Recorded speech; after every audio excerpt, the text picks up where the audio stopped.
my God! Ang ganda-ganda naman kasi, bes. Wala pa naman yung screen protector, tapos hinawakan-hawakan ko na yung screen ba. I hate it. Hey guys, it's Jean. Welcome back to my YouTube channel. In today's video, I will be unboxing the newly released iPhone 12 by Apple.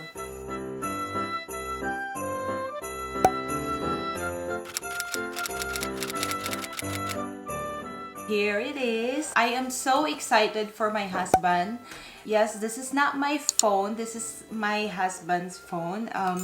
This is all his idea, guys. He actually sent me a picture yesterday, I think, asking, hey, do you want to unbox this? So I said, like, it's up to you. This is your phone. I don't want to be like, you know, ako yung unang makakita or makahawak sa phone, but he said that he doesn't mind at all. Hashtag supportive husband right there. I didn't even know that he ordered already. I was like keep bugging him to order your phone now. He has Samsung, so he had it for like almost 5 years now. He needs a new phone. His phone screen is broken. Every time he uses his phone, there's just like tiny glasses on his fingers. I believe he ordered this Monday and then he received it yesterday, Tuesday. So, which is really fast. Dun, da, da, da. There you go, guys. I am so jealous. I am so jealous. He got the iPhone 12 Pro Max. I believe this is in Pacific Blue and it has 512 gigabytes. This is just purely unboxing. Hindi ako magre-review. I just want to give you a closer look sa box. So that's what the box looks like. It says iPhone there. This is his first iPhone. The satisfying part.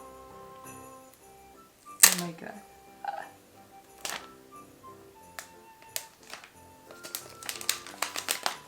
Tada! So the box feels like, alam mo yun, parang matte. Again, that's the box. Drum roll, please. Oh my gosh. Oh my gosh. Oh my gosh. It's so pretty. There's the phone. Oh my god, I love that color.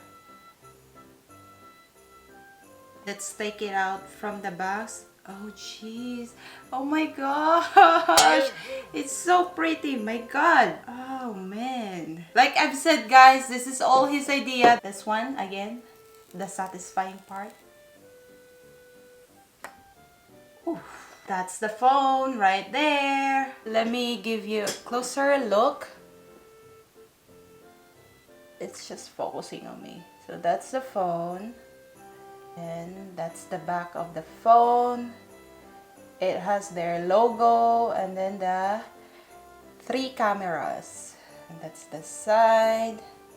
I believe this is the only accessory that comes with the phone. And this is the charger cable. Ewan ko guys, bakit walang yung plug talaga. I think, yeah, you have to purchase the plug. Because, you know, Apple, why not? We have also, I think, the manual, Apple logo, and then this one. I think ito yung para pang open sa phone. Again, this is the iPhone 12 Pro Max Pacific Blue and it has 512 gigabytes. Just a quick comparison, guys. I have the iPhone 11 Pro Max. I've had this like not even a year yet.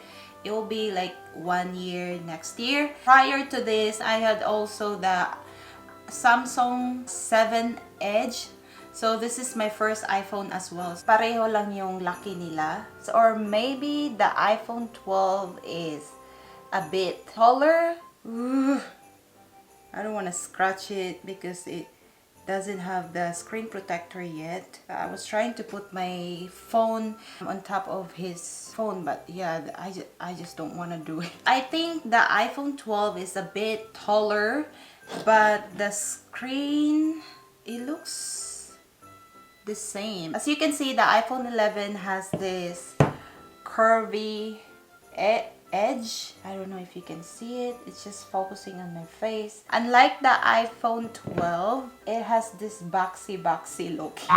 Boxy looking. iPhone 11 has 3 cameras, and then the iPhone 12 has 3 cameras as well. But as you can see, there's this tiny dot. But as you can see in the iPhone 12, it looks like the dot becomes bigger. Mas malaki siya. Mag-unbox lang daw, pero nag-review na. Ayan lang siya. Oh, maliit lang siya. So anyway guys, I will just wait for my husband to set that up. But he got as well, I think this is a phone case. There you go. He ordered some other accessories as well, but they are coming in at other times. So, naghihintay lang kami noon. So, I think that's all for our iPhone 12 Pro Max unboxing. Like I've said, this is just purely unboxing. Wala pa akong planong mag-review nito. Kasi hindi ko naman to phone. I am just jealous right now. I'm so jealous.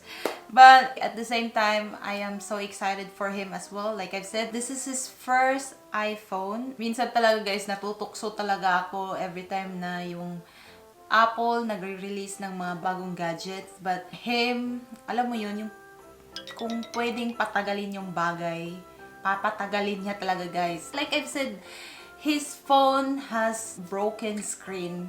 And kung hindi ko siya palaging inaano na bumili na ng bagong phone, I don't think bibili siya ng bagong phone. Hindi kami yung pag may bagong release yung Apple, nag-upgrade agad. I mean, there's nothing wrong with that. Kung afford mo naman, why not? Like I've said, he had his phone for almost 5 years now. And before ako nagpalit din ng phone, I think I had my Samsung for almost 5 years as well. So, yeah, I think that's it for this unboxing. I hope you enjoy watching. And if you did, please don't forget to like and subscribe if you haven't already. And I will see you guys in my next video. Bye!